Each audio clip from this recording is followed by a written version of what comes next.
Vamos a hablar de la bondad.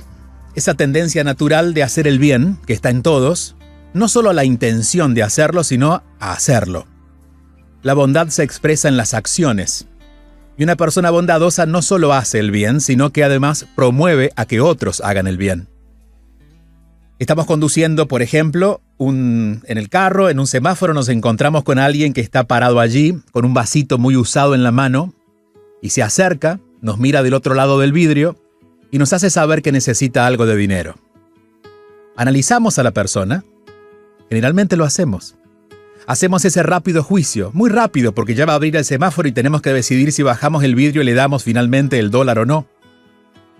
Analizamos si esa persona merece ese dólar que le vamos a dar, o somos de los que lo damos de todas maneras. O lo damos porque sentimos hacerlo no importa quién esté del otro lado. Es decir, ¿medimos ese acto de generosidad o somos generosos más allá de nuestros prejuicios o especulaciones que tenemos en esos momentos de egoísmo? Allí es donde se revela más fácilmente la bondad. Podríamos decir que lo que no nos permite ser buenos puede ser quizás nuestros propios prejuicios. Y no se trata solamente de dar o a quién dar, sino cómo está nuestro corazón en el momento que damos. La bondad necesita pureza de corazón y que sea un acto consciente, no mecánico, sino con el propósito de hacer el bien. Y no digo que sea desinteresado, porque en realidad tenemos un interés que es hacer bien por la otra persona o hacer lo mejor que podamos por el otro. Pero curiosamente, y este dato puede cambiar nuestra relación con el dar, la bondad es un regalo que mientras lo doy, también lo recibo. Cuando tenemos actos puros de bondad, haciendo algo por el otro con un corazón puro, el primero que recibe el beneficio, o diremos más acertado, el primero que recibe esa bendición es aquel que da. Y no me estoy refiriendo a nada místico, ni a que Dios nos estaba mirando desde algún lugar secreto para darnos un punto más de premio por haber sido buenos. No hablo de eso.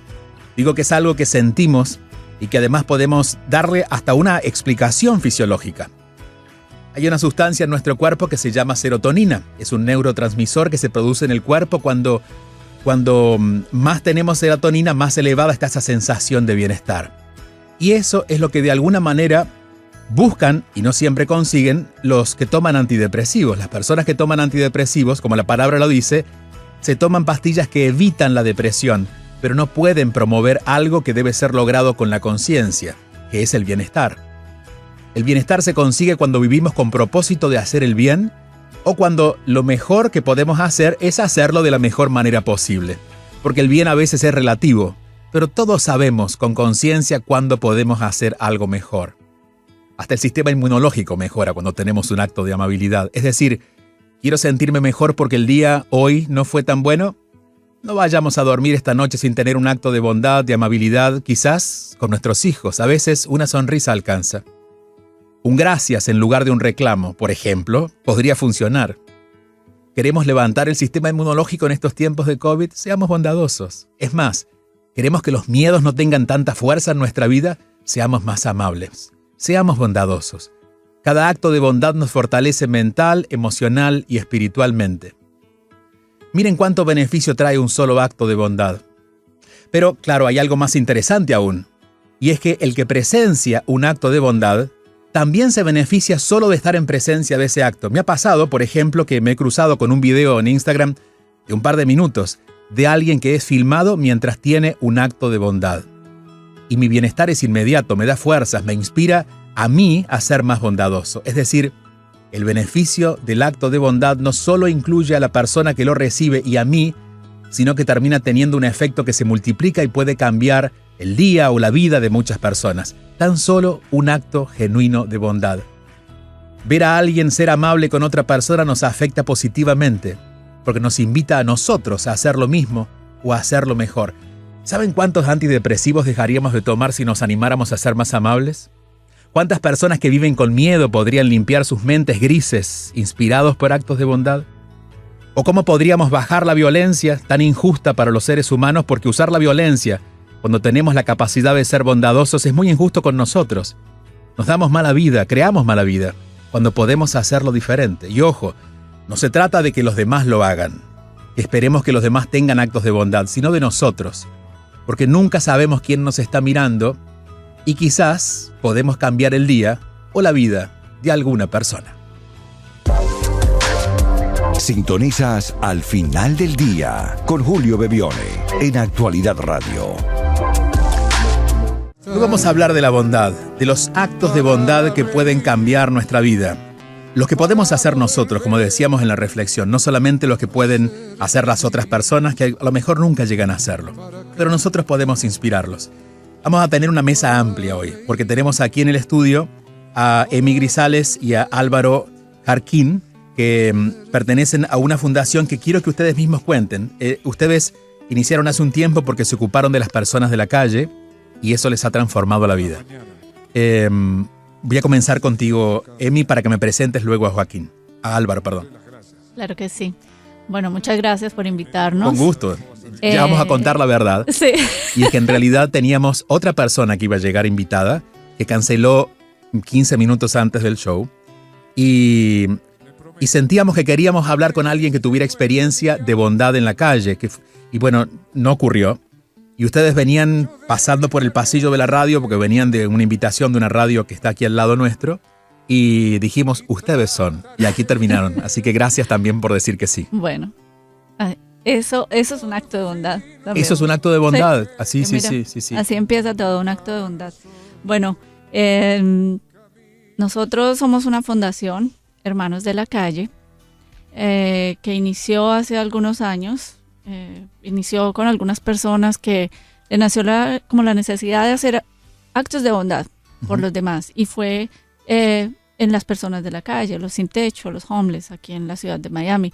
Se empezó dando un plato de comida, así nos fuimos sumando varios voluntarios hasta lo que hoy es la Fundación Hermanos de la Calle, que no solamente nos dedicamos como a acercarnos al más necesitado, que es ese hermano que está sin techo, sin familia, en la calle, pero es como un plato de comida, es el pretexto para llegar a él, a preguntarle qué necesitas. Para que abra su corazón, ¿verdad? Exacto, como ¿qué necesitas? Verle a Jesús en sus ojos. Álvaro, eso pasó contigo hace unos años ya.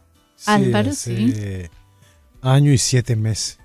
Ni tanto tiempo. Sí, yo pasé en la calle como homeless casi 14 años y medio, casi 15 años. Y Hermanos de la Calle me ayudó a salir. Y estoy aquí gracias a ellos y a Dios principalmente. Hay muchas manzanitas buenas en la calle, hay mucha gente con mucho corazón. ¿Cómo ocurrió que Bueno. llegaste a la calle y luego que pudieron reconocerse ustedes? Bueno, yo la conocí a ella de último cuando llegué a la casa. Yo iba a comer, que me daban comida free donde la María Teresa de Calcuta, donde la monjita. Uh-huh. Entonces, Eso aquí en Miami, ¿no? Sí, en Miami. En 60, Ana me dijo, hay una señora, Daniela, Uh-huh. que quiere ayudarte. Habla con ella. Entonces yo hablé con ella y ella me explicó y me dijo, mira, estamos buscando a jóvenes así como tú que quieran salir de la calle. Entonces ella me preguntó, ¿hace droga? ¿Bebe alcohol? Entonces le digo yo, sí, tengo los vicios de los 7 garrotes. Le digo. Uh-huh. ¿Para qué? No, más bien le mentí a ella. Le dije que sí, porque esa es mi desesperación Claro. para salir de la ¿Le calle. mentiste en qué sentido entonces? Que yo estaba limpio. Ok. Ella me dio un número y me dice que vaya al downtown, Uh-huh. al antiguo Macy's, que lleva un señor que se llama Narciso, que es el presidente de Hermanos de la Calle, el cofundador. Hermanos de la Calle es esta Es fundación. la fundación, Sí, sí. señor. Perdón. Entonces voy, le pregunto, ¿no? Y me dice, ¿quién es Narciso? Entonces me dice, no, aquel grandote que tiene. Entonces fui, hablé con él. Entonces me dice, argentino, me dice, che, ¿estás limpio? Entonces le digo yo, bueno, yo me baño entre un día, 2 días. No, boludo. Por dentro, ¿no? Si no estás haciendo droga, me dice. Entonces le digo yo, le voy a decir la verdad, jefe. No puedo tapar el sol con un dedo. Sí, estoy sucio. Entonces ahí tienes mi número, me dice. Cuando estés limpio, me llama. Y como usted estaba diciendo, la bondad, como a yo vivir en la calle, miraba mucha gente que me despreciaba por estar en una calle, mal vestido, con un poco de mal olor, y me despreciaban. Entonces yo miraba, cuando llegaban de las hermanas, la sonrisa de ellas, más los voluntarios, que no son religiosos. Son religiosos en el sentido que son católicos. Claro, claro. Y van y dan su granito, ponen su granito de arroz y ayudan. Entonces yo miraba las dos caras y me miraba a mí cuando tenía ¿cómo decir? Un espejo enfrente de mí. Uh-huh. Me miraba, entonces decía yo siempre he sido alegre. Yo tengo que ser así. Y ellos te recordaron eso. Y ellos me recordaron eso. Entonces comencé a ayudar, y eso fue lo que la Sister Ana le dijo a la señora Daniela: mire, este muchacho es así, reza el rosario con nosotros, vienes a la clase, ayuda aquí para allá, fui a Emaú. Entonces me recomendaron a mí. Y hablé con ella, pues les mentí. Ya después de los años le dije a ella, de los meses, disculpe, mire, eso pasó así, así. No, me dice, no te preocupes. Pero bueno, es muy agradable tener personas que lo ayuden, como Hermanos de la Calle, Uh-huh. como María Teresa de Calcuta, y como muchas organizaciones más. Y Hermanos de la Calle me sacó de la calle, y hasta ahora tengo 1 año y 7 meses limpio. Y estás sirviendo además. Y sirvo, Sirves a pertenezco al hermano de Emaú, de servidor. No puedo ir a todas las reuniones porque tengo incapacidad de mis caderas y de mis hombros, pero cuando pueda, tengo la fuerza, le pido fuerza a mi Padre Celestial, voy y la hago. Estoy ahí siempre. Vamos a incluir a esta mesa a una querida amiga de nuestra casa, y además desde un lugar que conoce, le pasa por su mesa la bondad y la maldad del ser humano a través de las noticias. Ella es Iliana Labastida, periodista, graduada en licenciatura de periodismo en la Universidad de La Habana. Tiene 18 años ya exiliada aquí en Estados Unidos. Ejerció el periodismo desde hace mucho tiempo. Es su vida. Ha estado en el Nuevo Herald, pero ahora, después de muchos años de estar en el Diario de las Américas, ocupa la posición de dirigir el diario, es la directora ejecutiva. Iliana, es un gusto saludarte. Buenas noches. Buenas noches, Julio. Sinceramente, tengo que saludarte y decir que una de las mayores gratitudes que he experimentado en los asiduos contactos que tengo con Actualidad Radio, que son mis colegas, mis compañeros queridos, me da muchísimo placer que me hayan invitado a estar esta noche contigo para tocar este tema, porque solamente de oír el testimonio de tus primeros invitados, sinceramente es una inspiración poder compartir con ustedes esta noche. Y quiero que dejemos de lado nuestras técnicas de periodismo para meternos en un diálogo que sea cómodo, así que con mucho gusto, cuando sientas que quieras participar y dar tu opinión o preguntar, esta mesa la extendemos hasta donde estás, que imagino estás en tu casa a esta hora, ¿no? Sí, a esta hora, sentada frente a la computadora, tú sabes que nosotros nunca dejamos de trabajar. Exacto. Pero sí, ya en mi casa. Iliana, llevando este tema hacia la mirada de una periodista que ve pasar, incluso por ejemplo, historias como la que estamos escuchando hoy, pero a través de noticias, ¿cómo crear la sensibilidad para hacer que lo que estamos contando, a su vez las personas lo entiendan? Hoy conversábamos con Sairena, nuestra productora, y le decía, si nosotros, por ejemplo, con respecto a inmigración o con respecto a la gente en la calle, si le damos cifras solamente y le decimos, y el Estado cubre no sé tanto y se gastan tanto al año, es posible que esas personas que quizás han pasado el día en un trabajo se encuentren con alguien en la calle y no lo miren bien, porque dicen, ustedes están gastando el dinero que nosotros producimos. Claro. Pero ¿cómo se cuenta la noticia para crear sensibilidad y para que realmente podamos tener actos de bondad auténticos sin contaminarnos tanto, sobre todo con la politización de las noticias en estos días? Claro, mira, visto de una manera pragmática, como nos dicen cotidianamente que debemos ejercer los periodistas nuestra función, o sea, emitir noticias propiamente, sin permearnos mucho de opiniones o sin permear a los oyentes de opiniones, pudiera pasar así inadvertido.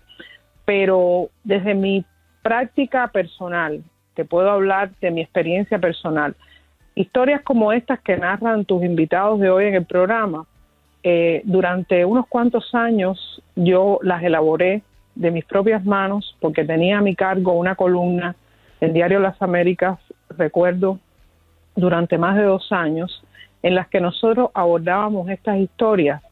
Y yo creo que la importancia de que las abordemos, más allá de que nosotros con nuestro trabajo seamos capaces de incentivar o motivar la bondad, que yo no creo que haya ningún ser humano en el mundo que adolezca de tenerla, yo sí creo que es ver una parte de nosotros los seres humanos en la que una circunstancia en la que cualquiera de nosotros en cualquier momento de nuestras vidas se puede ver involucrado. Porque ¿quién mejor que cualquiera de nosotros que somos inmigrantes para saber que cuando llegas a este país a comenzar de cero, a vivir la aventura de que te has desarraigado del lugar donde naciste, si llegaste adulto, tienes que comenzar a conocer nuevos amigos, a adaptarte a una nueva sociedad, a aprender un idioma que a lo mejor no conoces, a aprender códigos, a relacionarte? Es como que naces, aunque tengas la edad que tengas. ¿Qué mejor ejemplo que ese para darnos cuenta que cualquier persona en una circunstancia como esa, que te puedes deprimir, te puedes sentir solo, te puedes sentir agobiado? No creo que haya que ser muy débil, ni simplemente hay que ser un ser humano para en determinado momento darse uno cuenta que puede caer en verse de momento en la calle. Uh-huh. Porque a lo mejor no tienes dónde vivir, a lo mejor no tienes un familiar que te tienda la mano. Yo no tuve el privilegio de no pasar por eso, pero de haber tratado tantas personas que estuvieron en esa situación y de haber oído tantas historias, te digo que es más probable y más común de lo que cualquiera que vaya sentado en su auto y vea a una persona sin techo en la calle pidiendo limosna, puede creer, a lo mejor se siente distante y dice, esa es la realidad de él, no es la mía. Pero en esa situación te aseguro que cualquier ser humano en esta vida se puede ver.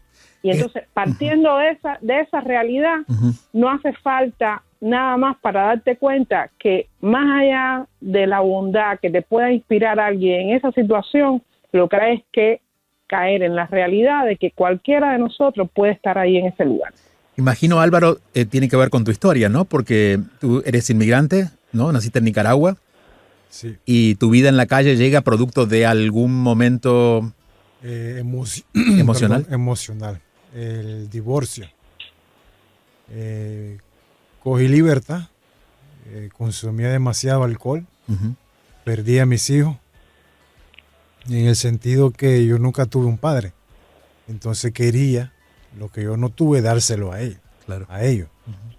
Entonces eso me truncó mucho, comencé a beber alcohol, a salir a discoteca, y esa salida a discoteca me llevaron a conocer mujeres que consumían otro tipo de droga.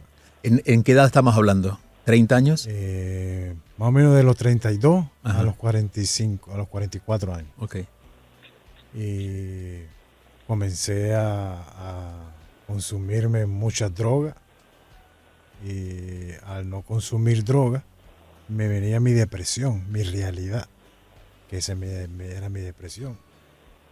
Comenzaba a llorar, quería quitarme la vida, entonces no tenía valor para hacer todas esas cosas que me pasaban por mi mente.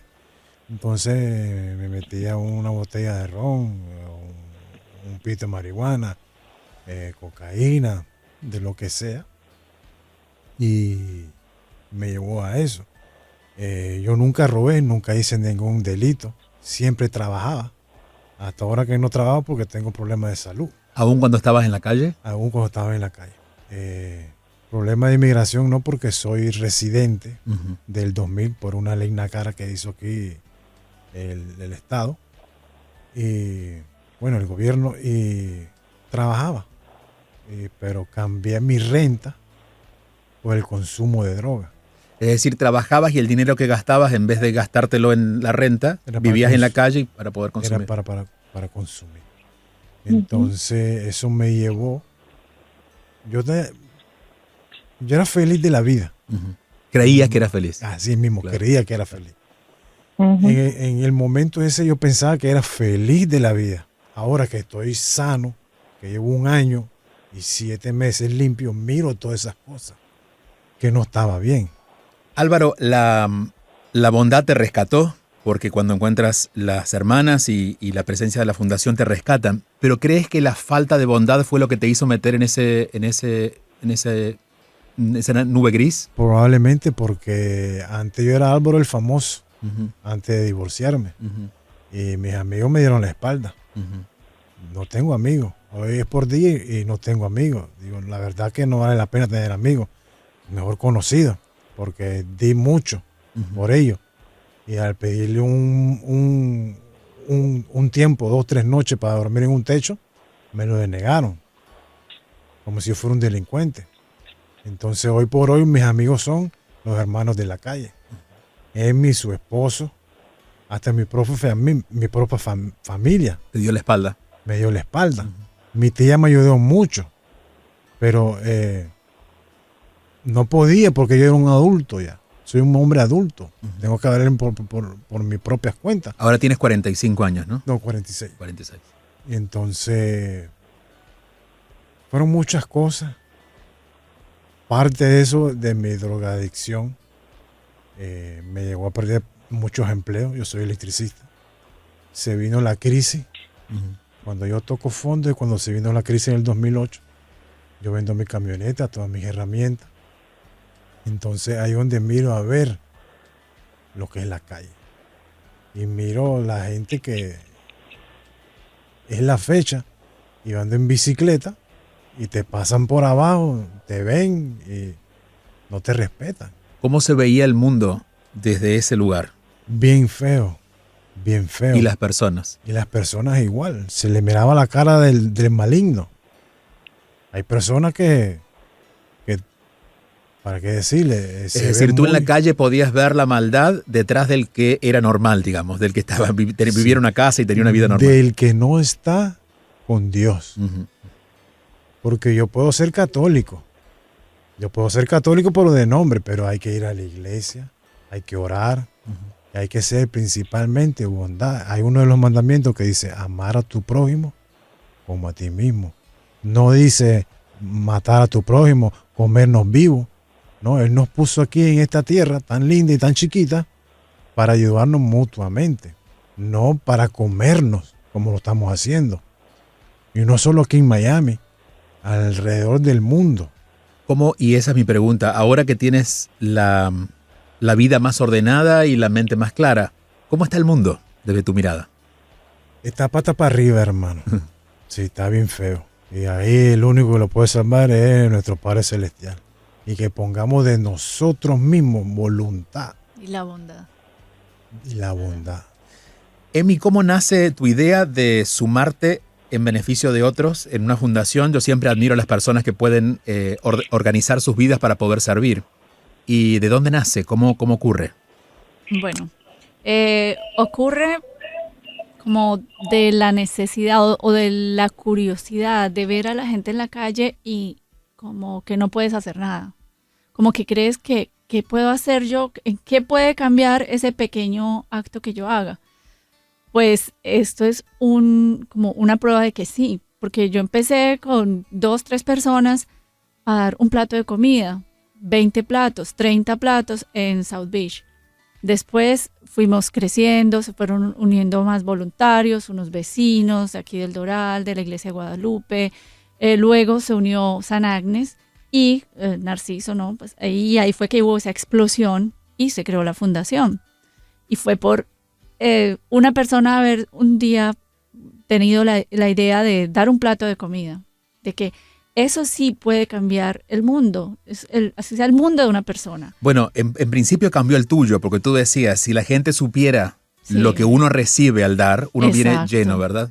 Y no puedes cambiar el mundo de una sola, eso obviamente que no se puede, pero al cambiar el mundo de una persona, por ejemplo, como Álvaro, como los más de 80 que hay en las casas de la fundación, viviendo bajo techo, en lluvia, cuando hay lluvia, que pueden tener una cama. Imagínate, ya es el mundo de 80 personas. De 80 en 80 podemos sacar a 800 homeless que hay en la calle de Miami. Tú decías recién que la comida, que es lo primero que le acercan, es una excusa para crear un nexo. Correcto. Y esto es importante saberlo, porque a veces nos puede pasar que, por ejemplo, como comentaba en la reflexión, quizás abrimos el cristal del carro Sí. y me ha pasado de tener que ofrecerle a alguien que me insultó. Sí, Y hay que entender al otro. claro. Porque no esperemos que el otro nos diga gracias, sino entendamos que ahí hay un corazón roto, por eso está en la calle, y lo que está Totalmente. buscando quizás es una mirada que no lo condene más. Exacto, una sonrisa, un acto de bondad. El simple hecho de decirle a la persona, ¿cómo estás, hermano? Dios te bendiga, o simplemente, ¿cómo estás? ¿Cómo te llamas? Ese simple, tal vez nadie le ha preguntado hace años cómo te llamas. Tal vez lleva años sin que lo llamen por su nombre. Ujú. O lo miren a los ojos. Exacto. Y- Eso sí, no tienes que siquiera dar nada. Algo simplemente de tu corazón, lo que te nazca. Esa mirada bondadosa, seguro que él le va a ablandar el corazón y a lo mejor eso sea lo que lo haga dar el siguiente paso. Iliana, quiero llevarte a otro tipo de ayuda que uno puede dar sin que la persona esté cerca. Tú representas a una comunidad que son los cubanos que Sí. están en completa necesidad, y diría, desde comida hasta de ser mirados y atendidos. A veces es lo que pasa al vivir en una isla, ¿no? Ese aislamiento hace sentir que el mundo está alejado. Gracias a las redes sociales por lo menos se sienten integrados. ¿Cómo te has sentido tú sabiendo, por ejemplo, que hay personas necesitadas allá, incluso quizás parte de tu familia, no sé si tienes familia todavía? ¿Qué es lo que se hace cuando alguien vive con una distancia o un mar de por medio? Mira, es una situación muy compleja porque desafortunadamente vivimos en tiempos donde los códigos sociales imponen a veces que las divisiones políticas alejan a las personas. El diferendo que existe entre Estados Unidos y Cuba es histórico. Uh-huh. Y el que existe entre la comunidad cubana exiliada en el sur de la Florida y el régimen de Cuba, no la población, el régimen de Cuba también es histórico y está más que justificado, y eso tú como periodista lo sabes. Uh-huh. Ahora bien, las personas que viven en Cuba, víctimas de ese régimen, no tienen la culpa de vivir precisamente bajo esa bota y en una isla, porque quien geográficamente tiene la oportunidad de escapar a través de una frontera, aunque se juegue la vida, lo hace, pero quien tiene que escapar de una isla que está sometida bajo una dictadura, tiene que jugarse la vida en el mar, y ya sabemos lo que le sucede a muchos de los que lo intentan. Entonces, cuando en momentos como este, por ejemplo, tú te enteras que en Cuba la gente está muriendo por cantidades, y no es una exageración, es una realidad, porque a diario, gracias a las redes sociales, uno se entera. Hay una epidemia incontrolada. El sistema de salud cubano, aunque el gobierno, quienes gobiernan la isla, dicen lo contrario, está completamente colapsado. Las personas allí no tienen ni siquiera con qué tratarse una fiebre. A mí no me queda familia allegada, pero sí me quedan amistades y conocidos, y he sabido de muchas personas que se han contagiado con el COVID, incluso médicos que tienen que pasar el COVID en su casa tomando tisanas que se preparan con hierbas medicinales porque no hay ni una aspirina con que bajarse la fiebre. Entonces, ante una situación como esa, tú te enteras que hay un conocido, un familiar, un ser humano que te interesa porque simplemente es un semejante, como decía ahorita tu invitado. Claro. Si uno es una persona de fe, el dolor de cualquier otro ser humano tiene que hacerlo sentir a uno que es como parte del dolor de uno. Y entonces te enteras que esa persona está padeciendo, expuesta su vida ante una epidemia que se ha llevado a tanta gente en este mundo. Superan ya cercano a los 5 millones de muertes en el mundo entero por esta pandemia. Y entonces tú dices, bueno, si aparece la posibilidad de que yo tenga, que le pueda enviar a estas personas, aunque sea medicamentos para que alivien su mal, o comida para que alivien, porque hasta hambre pasan, por supuesto que uno lo hace. Más allá de que puedas entrar en el análisis de que lo que tú mandas a Cuba indirectamente contribuye al enriquecimiento del régimen, porque al final el dinero va a parar a los bolsillos de ellos. Todo eso es verdad, no es mentira, porque todo lo que se mueve allí lo controla ese gobierno. Pero ¿qué pasa con las personas allí si uno no les brinda algún tipo de ayuda? Pues corren el riesgo de perecer por cantidades, porque al régimen sí estamos claros que no les importa el destino de ese pueblo. Entonces es bien difícil adoptar una postura de intransigencia y decir, yo no voy a mandar ni una aspirina a Cuba, cuando tú sabes que a lo mejor con esa aspirina que tú mandas, tú puedes salvarle la vida a alguien.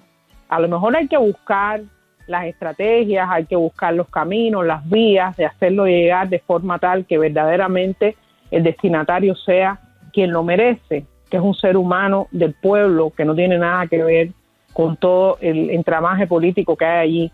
Pero encontrar las formas de hacerlo, a mí sí me parece que humanamente es lo que corresponde. Y ahí es donde aparece esa fina línea entre la política o los intereses políticos o hasta ideológicos y la verdadera ayuda que significa ser buenos o ser generosos. Porque claro, si nos quedamos solo desde la mirada política o miramos solo a las personas de la calle como personas que se han equivocado en sus vidas, lo único que hace es endurecernos nuestro corazón y terminamos hasta odiando. Y no nos merecemos eso, ¿no? Pero además, permíteme hacer esta reflexión a partir de esto último que has dicho. Yo quiero saber quién es la persona que a lo largo de su vida se siente exento de haber cometido nunca un error. Yo no creo que haya nadie, porque de humanos es errar. Es decir, todos hemos cometido errores en mayor o menor cuantía, entonces no hay por qué mirar por encima del hombro a alguien que por determinadas circunstancias de momento se ha quedado desamparado en la calle, porque como te decía al principio, cualquiera puede llegar ahí por diferentes razones. Estamos hablando con Iliana Labastidas, que es directora del diario Las Américas, y aquí en el estudio con Emi Grisales y Álvaro Jarquín, de la Fundación Hermanos de la Calle. Álvaro, cuando estaban en la calle, imagino que había entre ustedes actos de bondad. Imagino que a pesar de que puede haber droga y pueden estar perdidos, muchos perdidos mentalmente o emocionalmente, a ustedes también hay conexiones de bondad que nos salvan, ¿no? Claro, a veces me daban 2 frazadas. Ajá. Entonces agarraba una para mí y entonces le llevaba otra al señor de la silla de ruedas. Ajá. O al que estaba drogado y no se pudo parar. Claro. Entonces lo cuidamos mutuamente.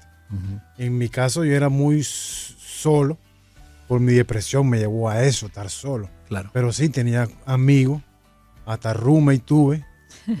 Yo le digo a ellos que yo tenía penthouse en todo Miami. Porque claro, en mi misma depresión, yo quería como levantarme un poco. Entonces, claro, dormir en un piso de concreto, poner cartón, aunque le ponga 3, 4 cartones, llega un momento que duele las caderas, claro, la costilla. Sí, el cuerpo lo siente. Entonces lo ayudaban mutuamente, llegaban con la comida y el señor de la silla de ruedas, mira, ahí está el señor de la silla de ruedas, porque mucha gente también que ayudan, lo hacen por ayudar. Está bien, se la hace, pero hay veces uno como homeless le dice, mira, ahí está una señora que no se puede parar porque tuvo un accidente. Ayúdalo a él. ¿Por qué no me dan estos platos de comida para yo llevarse? Entonces ellos se pensaban que yo estaba pidiendo 2 platos para mí. Claro, claro. Entonces yo siempre le apuntaba y le decía, mira, que está el señor, está la señora. Sí. O lo ayudaba, venía aquí, mire, él no hace fila porque está en silla de ruedas. Esta señora está en muleta porque tuvo un accidente. Entonces nos ayudamos mutuamente, también los comíamos mutuamente. Porque esto es lo que te hace en la calle. Claro, se enfrentaban entre ustedes. La calle no enferma a uno. Aunque ustedes no lo crean, la calle no enferma a uno. Yo salí con una depresión terrible y una enfermedad terrible.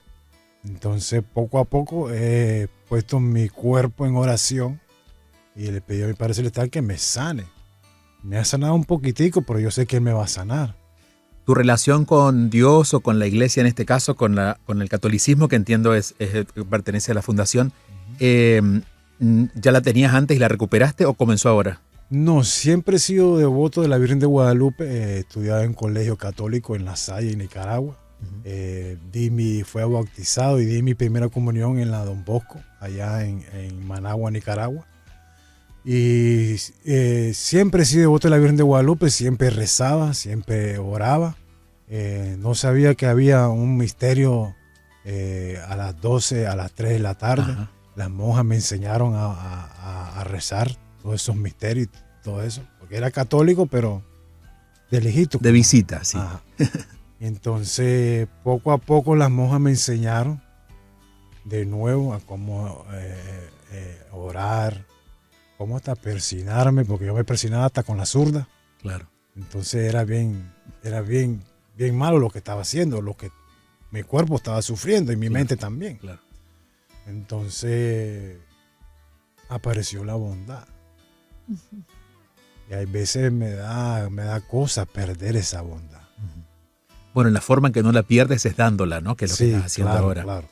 Emi, tú que tienes el contacto con la calle, que has conocido esas miradas, a veces uno ofrece bondad, pero hay mucha resistencia.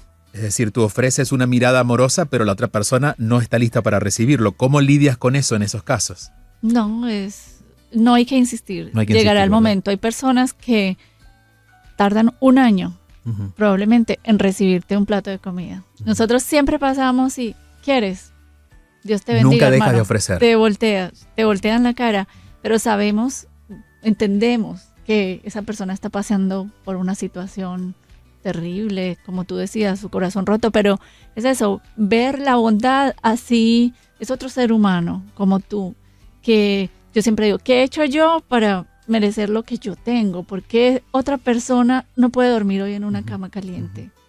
¿Por qué, sí, todos, como decía Ileana, cometemos errores? ¿Quién es quién para juzgarnos? No, estamos todos como en el mismo plano, simplemente es alguien, tal vez, ese acto de bondad que hace la diferencia.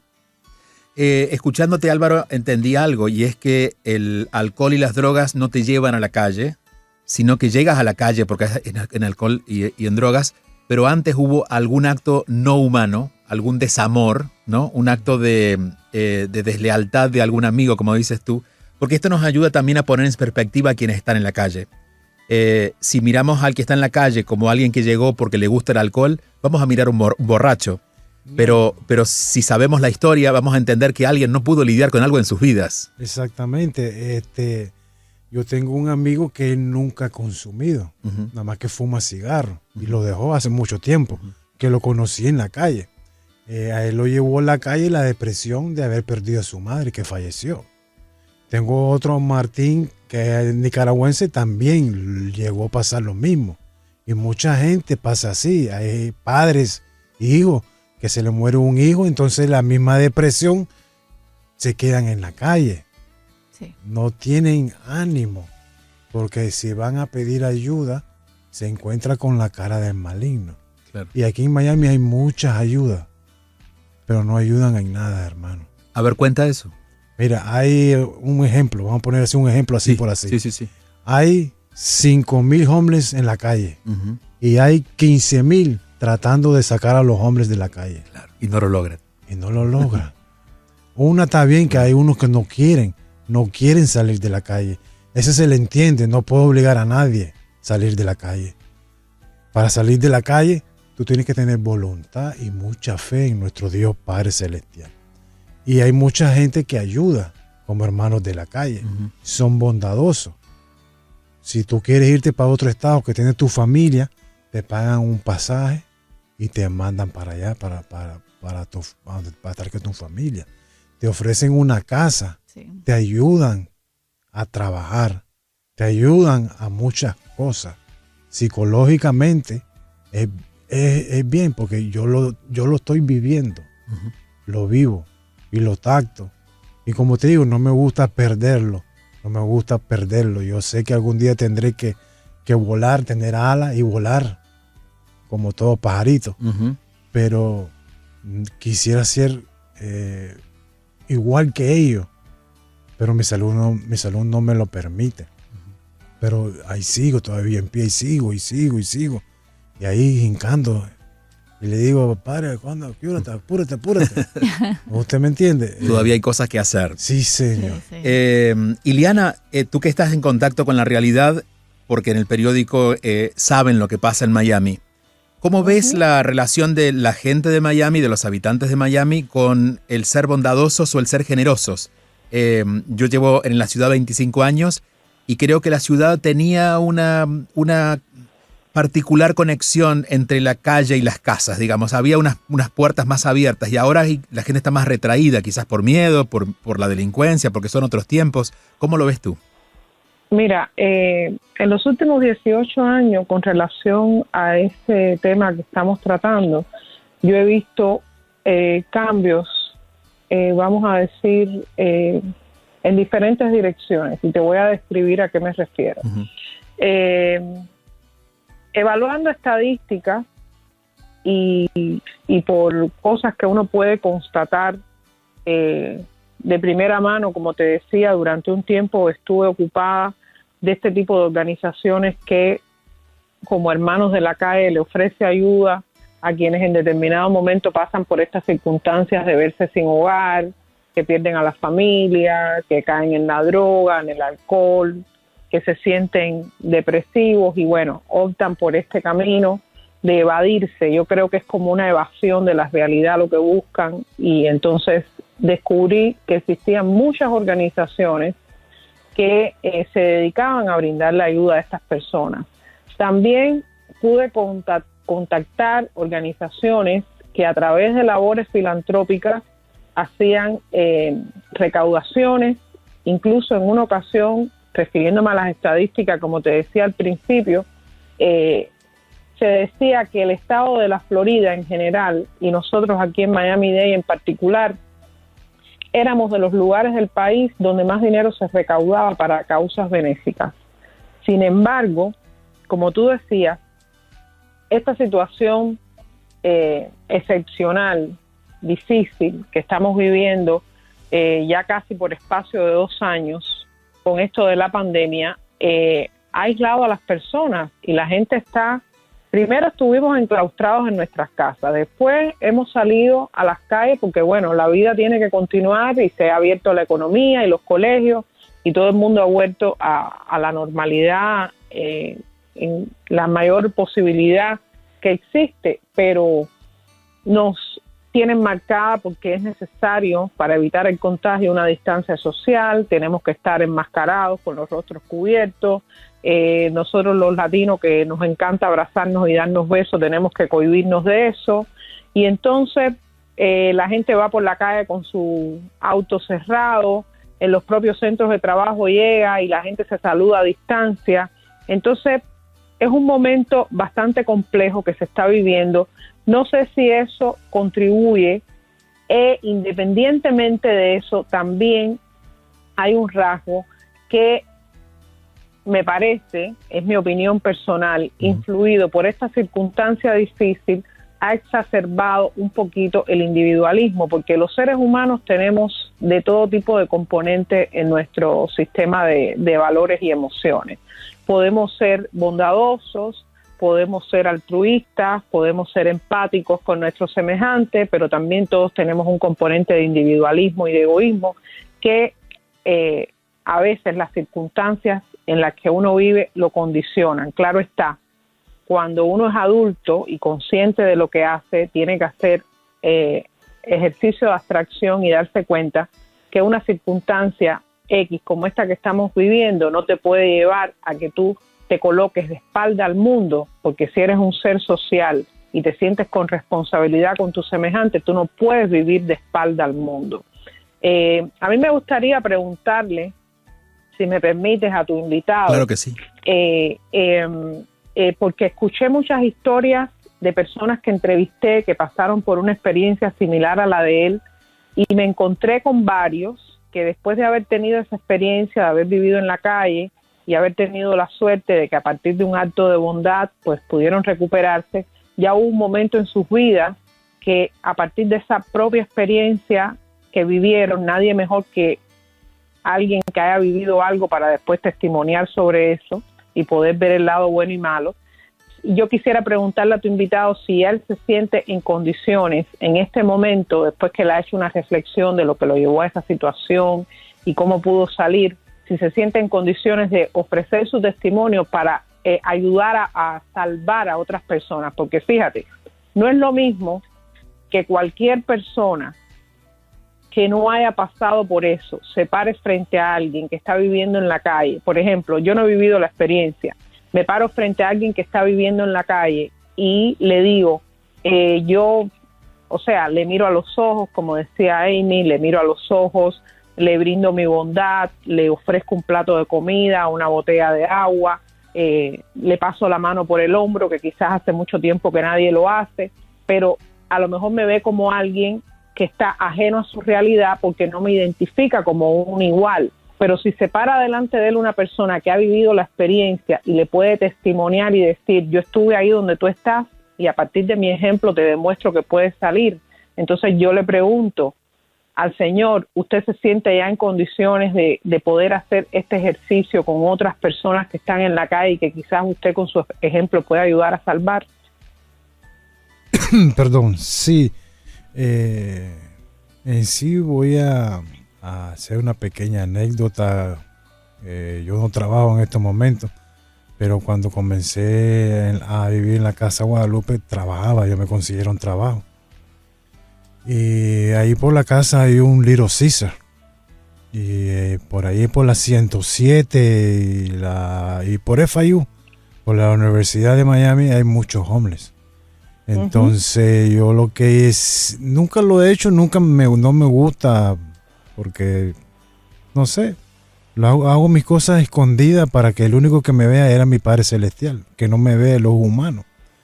Y compraba pizza, me lleva al Dollar Tree, que son baratos los platos, y entonces me compraba también ahí mismo Coca-Cola y Sprite, y le daba yo eso, porque yo vi eso mucho cuando estaba en la calle.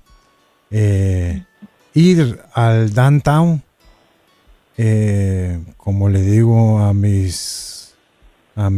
los señores y a las señoras que están en la casa, no me siento bien, no me siento a gusto. Yo quisiera ir, pero tengo miedo. Después de salir, de vivir muchos años y poder dar una referencia de mí y decir, mira, yo estuve aquí mismo donde vos estás sentado, lo podés hacer. Yo creo que en estos momentos no puedo, pero sí puedo ir a otros lugares a ofrecer. Ahí mismo en la casa hubo una reunión, un retiro de Emmaús, y habían 2, 3 que no querían ir. Entonces yo solo fui una pequeña herramienta para que ellos fueran, y les gustó, claro, les encantó. Pues sí, yo estoy dispuesto. He llegado la hora y que ya tengo la batuta sobre mi vida. Me da miedo, no le puedo decir que no me da miedo. Sí, me da mucho miedo encontrarme. No sé cómo explicarlo, en realidad no sé. Pero sí me gustaría ir a dar un plato de comida y dar mi testimonio. Como di mi testimonio también muchos homeless que fueron al retiro de Emmaús en Ave María, la Universidad de Ave María. Y le dije, mire, aquí estoy yo, Álvaro Jarquín, que fue homeless por 14 años y medio. Y gracias a mi Padre Celestial y a mi Virgencita, estoy afuera. Y la bondad de toda esta gente que están aquí con ustedes ayudándolos. Pongan de su parte, un poquito nada más, pongan de su parte y ustedes van a salir. Es difícil poner de su parte porque muchas veces uno se acostumbra. El ser humano es de acostumbrarse, de estar con su perrito cuando fallece, se pone mal, se siente mal, llora. Y es así, yo me acostumbré. Yo nunca pensaba que iba a salir de la calle. Y cuando ya dije, bueno, aquí se acabó Raimundo y todo el mundo, yo me voy a quedar en la calle para el resto de mi vida. Y pasa eso que dije y no pasaron 2 semanas cuando pasó todo lo que tenía que pasar. Y estoy muy agradecido por la bondad, la caridad que me dieron a mí, sin conocerme, porque yo también era tocadito al mal, porque viviendo en la calle uno tiene que protegerse, porque usted sabe que muy bien hay homeless y hay que agarran y lo atacan a uno, lo roban. A mí me robaron mi residencia con una maleta. Yo supuestamente tenía mi residencia bien guardada y la metí en la maleta. Cuando me levanto, la lluvia me levanta, miro el tipo corriendo. Lo seguí, pero no lo pude alcanzar. Pero la respuesta a su pregunta, sí, estoy dispuesto. Estoy dispuesto a donde me lleven, a dar mi testimonio. Bueno, como ocurrió esta noche, debo decirlo otra vez para quienes llegaron tarde, en realidad teníamos prevista otra entrevista que no ocurrió y ustedes pasaron por el pasillo y nos enteramos de la historia y lo que queríamos era hablar con ustedes, ni ustedes sabían ni nosotros sabíamos. Así que les agradecemos mucho. Voy a despedirte, Ileana, te agradezco muchísimo este rato, sé que es un largo día para ti, en otro momento nos encontraremos con temas de actualidad, pero me ha encantado poder compartir, ojalá un día llegues al estudio. Sí. Muchísimo gusto y de verdad que un placer haber podido hablar de estos temas tan humanos con ustedes esta noche. Mucho gusto, Ileana. Gracias, Ileana Labastida, directora ejecutiva del Diario Las Américas. Y Álvaro, Emi, tengo aquí el teléfono, voy a decir el teléfono de la fundación, el 786-565-7827, ese es, ¿verdad? Correcto. Si quieren acercarse, ¿necesitan qué? Bueno, realmente queremos abrir más casas. En este momento tenemos 11 casas con más de 80 ex-homeless viviendo allí, que ya son funcionales, la mayoría de ellos trabajan, pero no alcanzamos a cubrir el costo de lo que implica todo, la organización, las casas sobre todo. Y además para crecer, ¿no? Y quisiéramos abrir más casas, exacto, para crecer.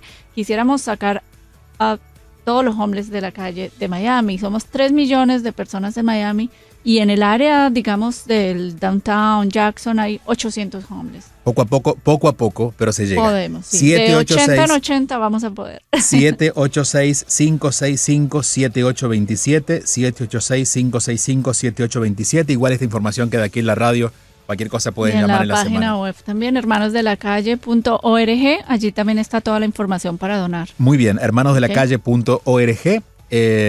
Gracias a ambos. Muchísimas gracias por la invitación. Por ponerle la cara a la bondad esta noche. Gracias.